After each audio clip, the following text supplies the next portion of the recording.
Episode 1, Behind the Lens, episode 1. Here we go. Yeah. We're usually behind the lens But today we are behind the mic. and slightly behind on editing. Shh, you can't tell people that. Okay, your secret's safe with me or us. Well, yeah. We are all caught up with our editing. We Although I promise. think I actually am, now that I think about it. Might be Well, that doing makes okay. one of us. So don't think we're just over here podcasting and neglecting our edits. That's right. We got people for that.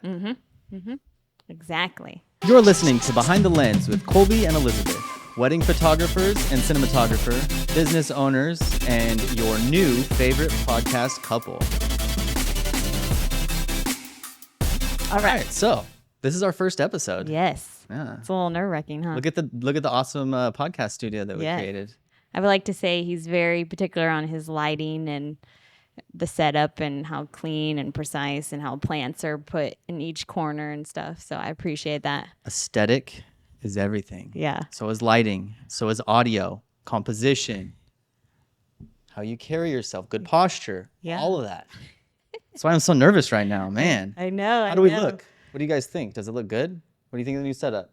Do we sound okay? Age more. Can you guys see my wrinkles? I just How turned old 29. do you think we are? Oh, I gave it away.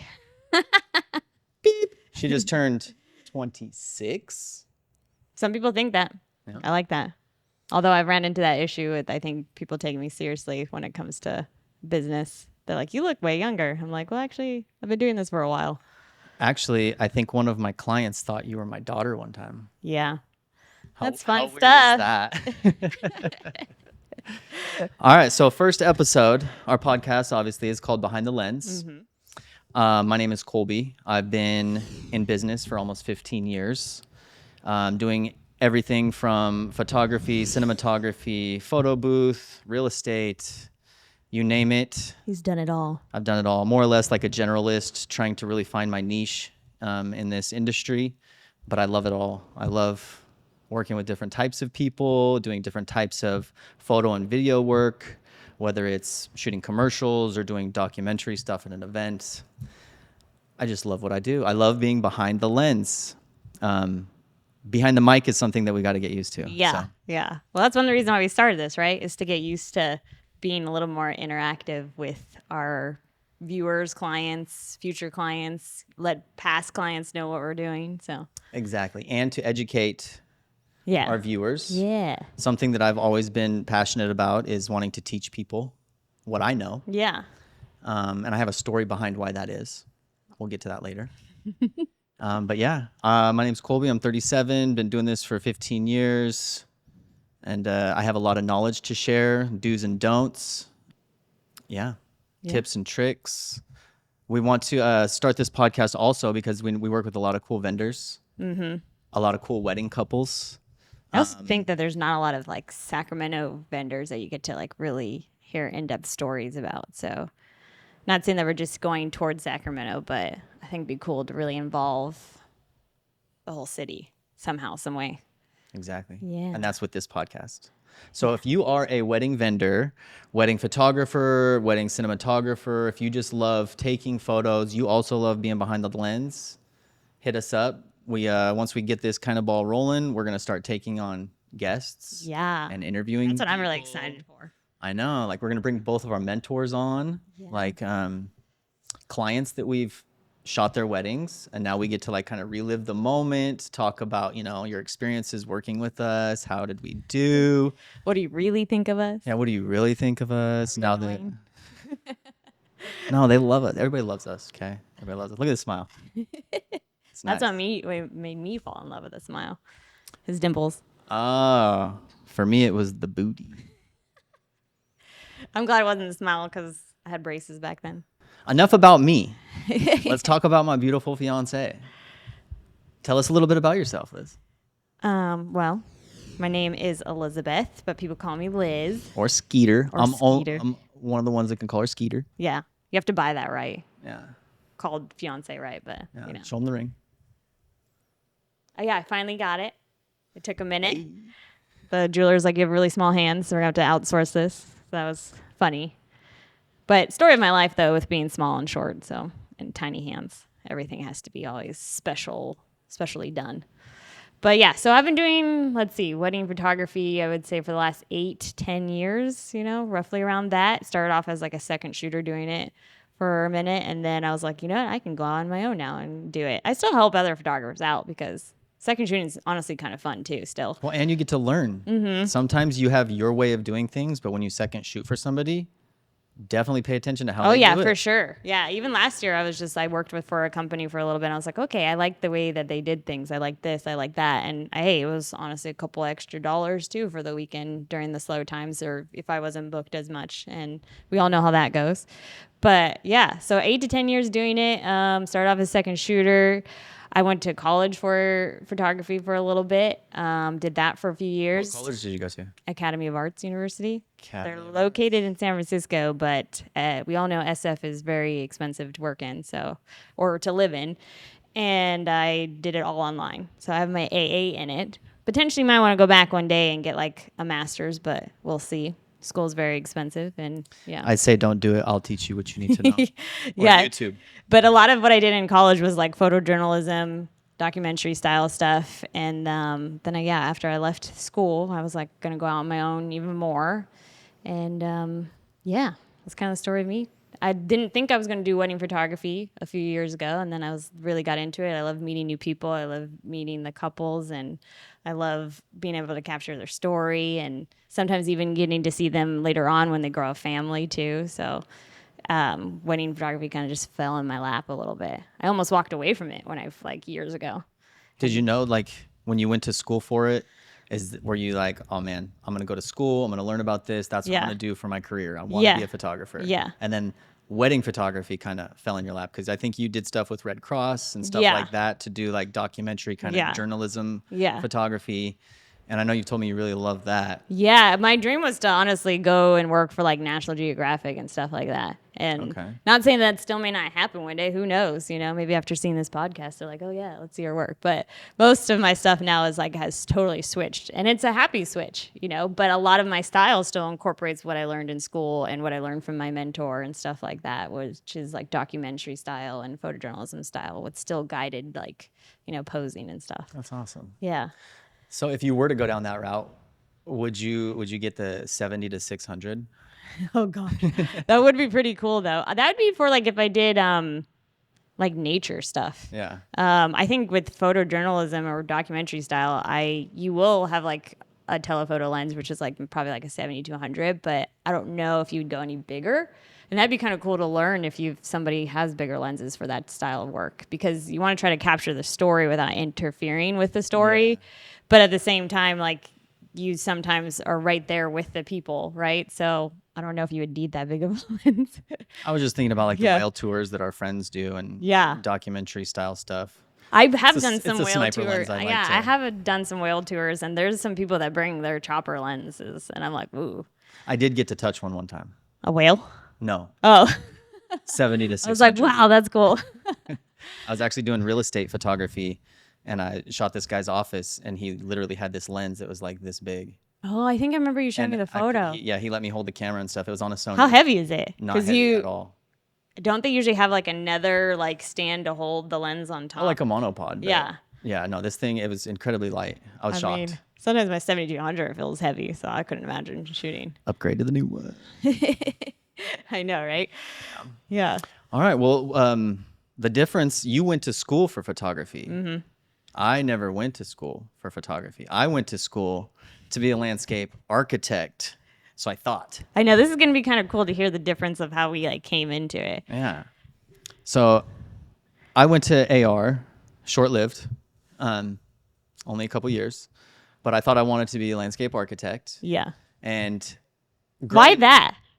I don't think I've ever asked you like just personally in our like getting to know each other when we first started dating. Like, well, because my friend, his dad had like this really cool backyard okay. with like a pool, a jacuzzi in like a cave with waterfall and like all these water features and the way that and my aunt's old house, like the landscaping and the one- everything that just big looked house she had, super yeah. pretty. And like, I don't know, I've always liked, like, I used to draw stuff and I would draw architecture. He actually is a Somebody showed really me good how to drawer. draw like 3D buildings Yeah.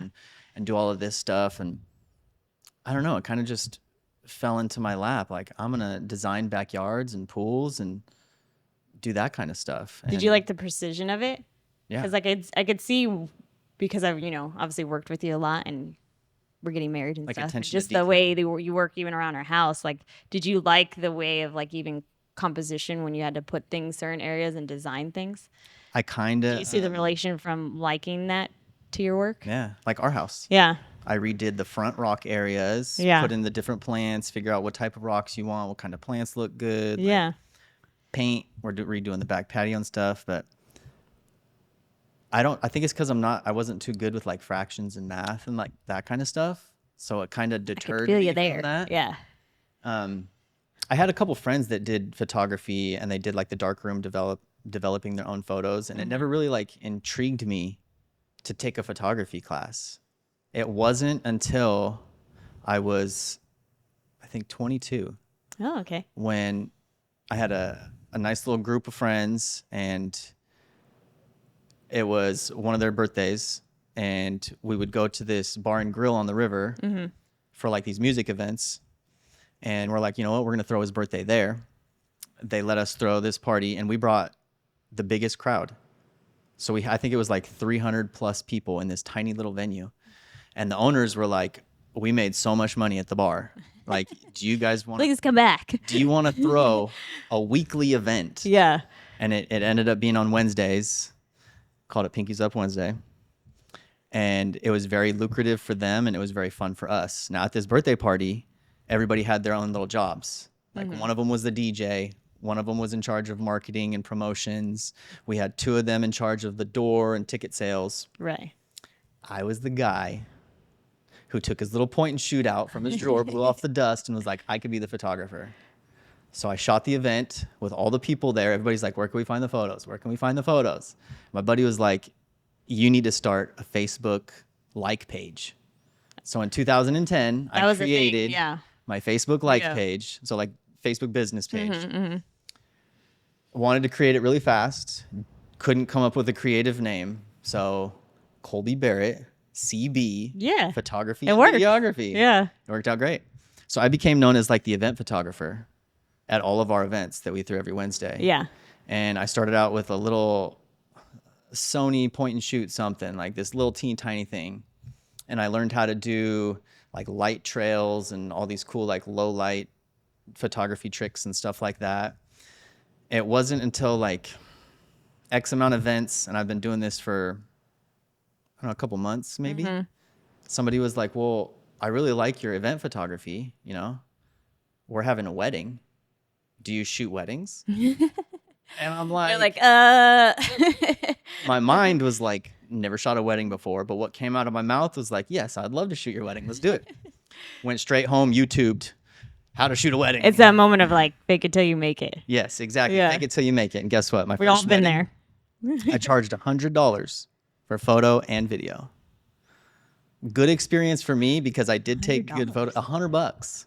My whole thing was like, if I fuck it up, They're like, Colby, go back to those you prices. guys only paid me $100, so you know you get what you pay for. If I Right? fucked it up, it's on you because you hired me, Yeah. guy who's never shot a wedding. But it helped that it was like a redneck wedding, super redneck. Like We all shot those weddings too. Yeah, it's we'll leave that for another episode. But photos came out great, video came out great, and then that's kind of when And you did both at the same time, right? by myself, both at the same time. So I had Couldn't imagine. T3i Rebel Yeah. and a wide angle lens. Okay. I got this I wide had angle T3i lens because it was a 1.4. It was like a Tamron or a Tokina or something. And it was really good for the event photography, super good low light. I could get really cool DJ shots. Yeah. So like camera on tripod for the ceremony. And then, or no, it wasn't camera on tripod. I had the wide angle lens. So I literally had to be in the wedding, Yeah. shooting the groom, the bride, the officiant. Yeah. And nobody was taking photos. So it's not like I was in the photos. So I took photos before and after the ceremony, recorded the ceremony. And I just remember literally like I was almost like his best man. Like that's where I was in the wedding, like recording over his shoulder at her. Like it was so funny. And it turned out great. And then that's, like I said, the ball just kind of started rolling. It's like, oh, do you do maternity photos? Like we're pregnant. Yes, You I just kind do. of went with it, Let's right? go. Yeah. I Slowly but surely. remember having that feeling of fake it till you make it type of thing. Yeah. Yeah. And then it wasn't until like a year later, like I really started getting into photography. And my friend had this building where he ran a mail center out of, Jeffrey. And then he was like, well, I'm here all by myself all day. I have this building. Like, why don't you set up a little desk right over there? And so he let me, no rent, got to come set up, meet clients there. And then eventually, like, I got a little cloth backdrop before I even got the paper. Like, oh my gosh. I thought my photos were pretty cool. Looking Right, back, they were right. not the business. That's why I charged $25 for a photo shoot, $50. Gosh, I remember that. Yeah, I think I remember mine was my first shoot. I think it was $40. 40 That was my bucks. aunt and uncle. Yeah. There you go. Yeah. Do they still like you after the shoot? Yeah. You did Well, good? their family. So they're like, yeah, I think they had their photo framed. Like, oh, we love it. I think I was like, "Whoa, what does this contrast do?" Ooh, like Right? I just like Just playing with overexposed it. everything and super like dark, contrasty And you stuff. probably shot in JPEG, so when you try to Yeah. recover stuff in Yeah. post, nothing. Well, yeah, and I don't even think I knew how to use Lightroom or Photoshop yet or anything. So Yeah. iPhoto. I think that's what it was. Yeah. Yeah. Yeah. Because I had my first like iMac or something, and then I was like, "Oh, I could fool around with this and Yeah. stuff." But yeah. So yeah, the party phase that in the beginning of my career, literally like there was this company that hired me and this other guy. So I took photos of the events and he wrote reviews on the events. I got to literally go to these events. I didn't get paid, but it was great experience and super fun. I got to go to these events, 10,000 plus people, get on stage. There's obviously protocol with getting on stage and taking photos of these types of people, but like I actually learned something. So, but I got to take pictures of DJ Snake, David Guetta, the Chainsmokers, like all these super well-known DJs, and it's so cool to be on stage with them. And like if you look over your shoulder, there's just like a sea of people. Yeah.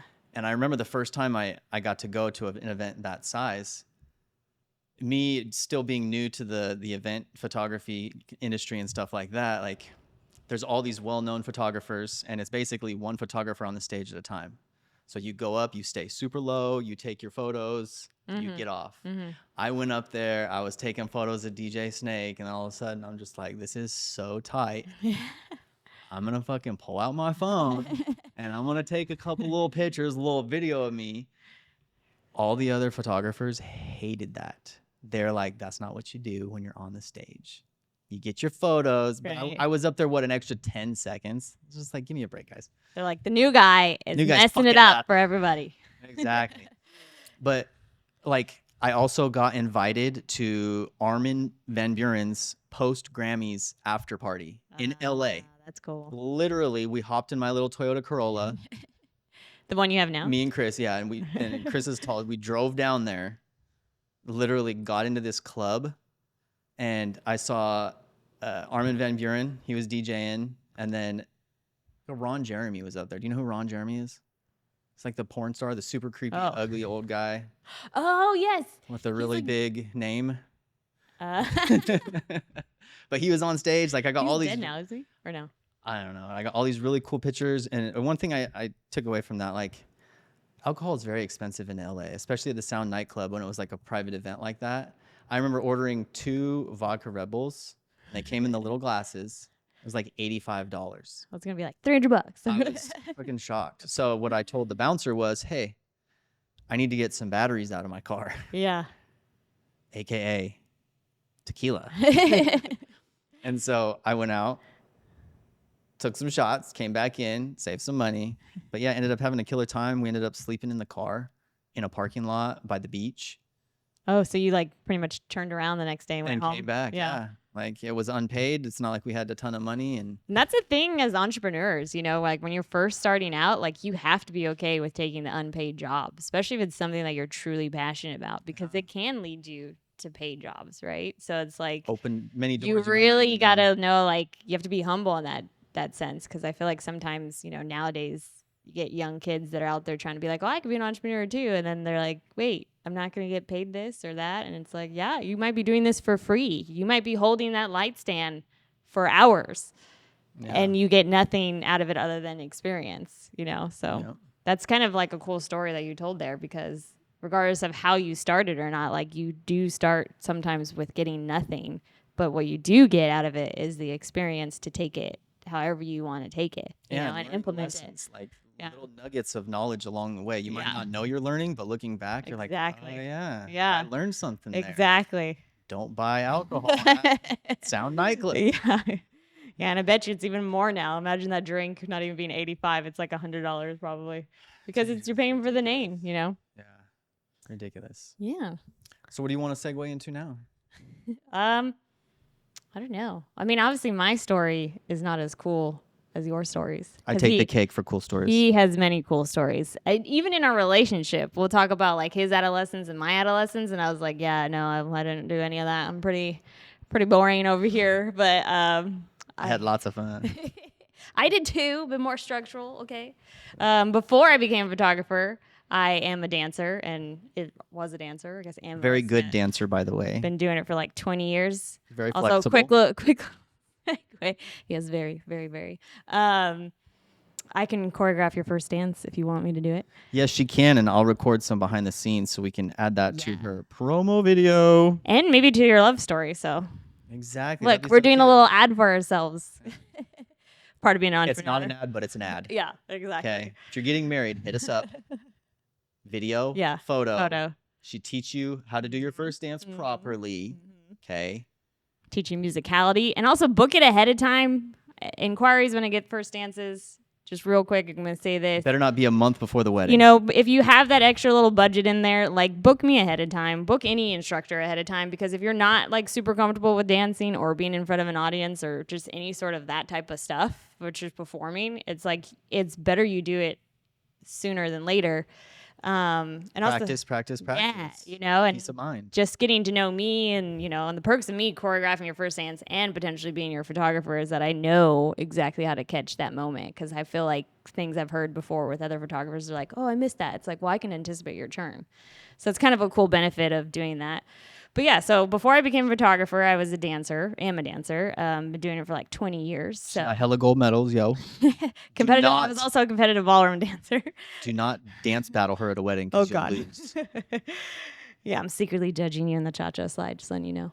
That's why I keep my ass off the dance floor. Because everybody does salsa and cha-cha slide, and Lily says cha-cha slide. I don't even know what that is.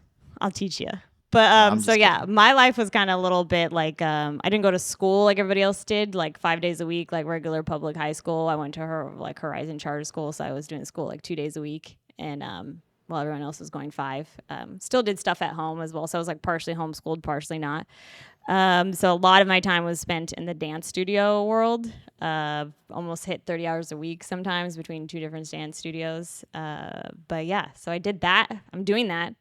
I don't hit 30 hours a week anymore, because that's like a full-time job almost. But I still teach dance, and I still, take classes, and I'm getting ready to run a dance company here with my friend Raya. So I can also share that more later. That's another ad. Yeah. They will be Hosting auditions. hosting auditions. Mm-hmm. So if you got the moves, if you want to be a part of something cool, Yeah, it's mostly contemporary, but we will incorporate some other styles as well, I think. But yeah, so my life was just spent dancing, like very structured. We had Russian dance teachers, people from all over the world. hitting you with remotes and I stuff. think that was the French teacher we had. Yeah. But yeah, no, we had teachers from like Austria and stuff like that. So it was, I spent my life doing that, very structured. I had to be here at this time for this many hours. But like, I also wanted to do that. I loved doing that. But in high school, they had a photography class that always intrigued me.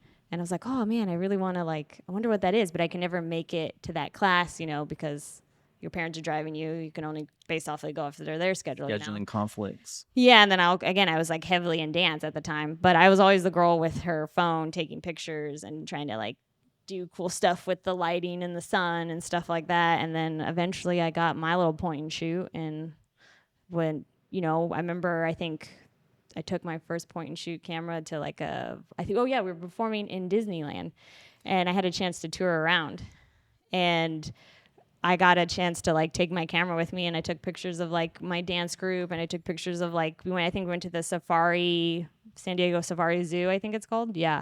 And I took pictures there, and I was just always taking pictures. Was your point and shoot memory card or the wind up Kodak? Oh, if we're going like way back. Let's go way back Way because back. I think me and you both have used the wind up Kodaks. Oh yes, right? yes. I was the girl in the grocery store. Kids asking for candy bars. Although I did ask for a candy bar. Who doesn't love a good chocolate bar while you're waiting and bug your mom? Always saw the little Kodak cameras, the wind up ones, and how I kind of honestly got into those is that my dad was in theater chairs. Like he installed theater chairs. Yeah. So he was the kind of, I would say, the photo person in our family, not very much of my mom. But he would be taking pictures of like his jobs and stuff like that with either his little Kodak cameras or he had a Polaroid camera, this big one. It was like bigger than my face. But I remember him taking pictures of that. And I think that also, as a young child, intrigued me to get into it. Because I just liked being able to like look back at it, I think. And I thought it was so cool. And I love when we used to pull out the old family albums, or I had friends that pull out their old family albums, and it was all from like either a Kodak camera or like a Polaroid, because digital was still making its way even when I was a kid. So like, yeah, it goes back from way back then. I still found, like, when we were moving in together, I found the little packet of pictures that I had of me taking random things, like a poster on my wall as a kid, or my friend who used to come over and hang out all the time. Shout out to Emma. What's up? She also said we were meant to be together, by the way. So I remember finding that big packet of like photos I took probably when I was maybe 7 or 8 years old. And it was all Polaroid or Kodak, photos. Mostly blurry photos. Some were in focus, like of my cat. Lucky. And some of them were like, I don't know what this is. Like, it looks blurry. But hey, I guess back then I thought that was art and it was cool. So I feel like they're trying to bring it back now with some wedding photographers taking. Well, it's like becoming a trend, Nothing's ever really new. Everything comes from something, right? Simpsons did it. Yeah. So, like, they're bringing it back. Yeah, we've seen it in weddings. We see it now. Young teenagers are getting into it because they think it's trendy. They think it's cool, But realistically, it's been around forever. So, but yeah, I guess I've been doing it since I was a kid, and then professionally got into it, like, I would probably say 2015, 2016. And then before I like started a website and all that, like, I hit up my mentor who was on Groupon at first, and I was like, I want to go take I found this Groupon, and I was like, I want to go take a class from the stranger that had like a cool artsy studio in downtown Sacramento, and it was just me in the class, and I was in high school. Sketch. Yeah, I know. My parents Was it at his house? Yeah, we'll have to bring him on because he has a funny version of it. And yeah, it was in his little like studio artsy apartment. Loft or Yeah, something. loft. Yeah, I guess I would say that for downtown. And then I think I was a senior in high school because I was figuring out what I wanted to go do or where I wanted to go afterwards. And I thought I was going to go into political science. And then I was like, nah, I'm good. Dude, you lucked out. Yeah. And then I was like, I really like photography. Let me see if it's something I can just learn, And then I took his class, disappeared for like a year from him. And then I came back and I was like, hey, I'm about to start college. Could you teach me the ropes? Like, what is ISO? What is, f-stop? Oh my gosh. I remember when I first learned the triangle. Like, I had no idea Yeah. what any of that meant. And then when it clicked, awesome. Right? Yes. And it's like, it's literally, you have so much more control. So whenever you guys are down to learn manual, it's so much better than shooting any other settings. If there's any up and coming photographers or cinematographers out there and you guys want to come check out the podcast studio, my really cool other studio that's right over there, Yeah. hit us up, leave a comment, or Because we eventually want to reach get into out. like teaching too. And I love like, being able to inspire other people on how to do it. I may not have all the Exactly. answers. There's still stuff that obviously we're still figuring out, right? But that's kind of the industry, the trade, is you're never truly not learning, right? So Exactly. yeah. It's all about progression. You can't make anything perfect, but it's all about continual progression. Exactly. So like I said, my story is a little boring compared to his. I just, went to school for a while in it and then enjoyed doing that. And then I was like, I can do this more. I was making more money doing it outside of school. So I was like, peace out. And even one of my professors like, Liz, you don't really need to be here. She's like, if you at least get your AA and you can go to another college if you want to. She's like, you're good. if you want to do go to weddings and stuff like that. And You're good as in like you know enough to go out there well, and do that? the school wasn't fitting like the direction I wanted to go. Like Academy of Fine Arts is a great school, but it wasn't like doing enough for the documentary part. At least when I was there. More or less go YouTube some shit. Yeah. And learn what you And then I want. was still, learning from my mentor a little bit. And then I met Kathleen, which I would love to have her on here soon, in the wedding industry. And I wanted to go into the wedding. I went into the wedding industry as a second shooter, just wanting to, connect with people, learn how to talk with people, understand the business aspect of it. And just being able to like confidently go into a situation and shoot. And I feel like she really introduced me to that. And I worked with her for a few years and then again branched out and started doing it on my own. That's awesome. Yeah. Yeah. I have a mentor. His name is Bill. I didn't meet him till really late in the game. So I was already pretty much well-rounded in self-teaching myself a lot of stuff. But he was like the first person that really, we were at a 18th birthday debut or a quince or something. I was doing photo, video, and running my photo booth by myself. And this fool saw me. He saw me hustling so hard and just executing so well. He's like, I got to figure out who this guy is. I got to meet him. Yeah. So he came up to me. We were talking and then invited him to my studio. We hit it off great. Really cool dude. We'll definitely have him on the podcast as well. So Bill, I'm coming for you. But he's provided a lot of knowledge, also handed me some really top-notch clients. But yeah. He liked your work ethic from what you told me. Yeah. Work ethic is very important. Attention to detail is very important. Don't be lazy when you're new. Yes. Sorry. Go above and beyond. Seriously. Yeah. Get your head out of your ass. I'm not to sound cocky, but we both have heard that when we were first starting out. Like, you guys know how to work. You know how to, learn. You know how to ask the right questions. You know how to do something without being told to do it. And take an initiative for sure is important. And when it comes to certain things. Don't get me wrong. We made some mistakes when we were newbies. So many mistakes. And that'll definitely be on an Mm-hmm. episode. You can learn from our mistakes, so you potentially don't make the same mistakes we did. Exactly. So. But work ethic goes a long way. Yeah. All right. So let's, this is episode 1. Episode 1. I think we did it. I feel like we were a little. So just to be 100, these cameras we're using, they turned off twice due to overheating. I had to turn off. So there's a weird. So again, startups. We're sorry. We're learning as we do this. And I'm, what are we, almost like 40 minutes now. So hopefully you guys. We'll cut it down a little bit. When we'll cut out some of the. We might even share some BTS. We say some shit even when we're not even we're fully recording. So. Yeah. But I think the next thing we could talk about real quick before we end is that real quick though, because the cameras are about to die. We are going to bring you guys along for the journey of when we're planning our wedding. So, and we want to go into detail of how we met probably in the next episode and all that, and what it's like vendors also trying to plan their own wedding and stuff. So, I think next week we're checking out our first venue, and Ranch at Stony Creek. Yeah, we're coming for you. We got an appointment with you guys. We've both shot weddings there, so now we get to actually experience the venue as a wedding couple. So I would like to say our cameras would be put away, but we're going to bring you guys along. We probably do a little bit of both. Enjoy it as just a regular couple, and then bring, get some clips for you guys. But we probably want to share, some of that experience of, us planning our own wedding too. Exactly. Like what questions we ask the venues, and just all of that kind of stuff. Yeah. So important questions, the do's and don'ts, what to look for when you're shopping for venues. And then also we're going to reach out to Michelle and Susan and see if they would like to come on our podcast. And so I think that'd be something we're going to incorporate in the next episode. Yeah. So stay tuned. It might be like a vlog style episode. We've never done that either, so work with us here. We're going to try and keep it quirky and funny. We just want to connect with you guys more. And it's good for us because, generally I'm a little more of a private person when I'm not shooting weddings or shooting anything.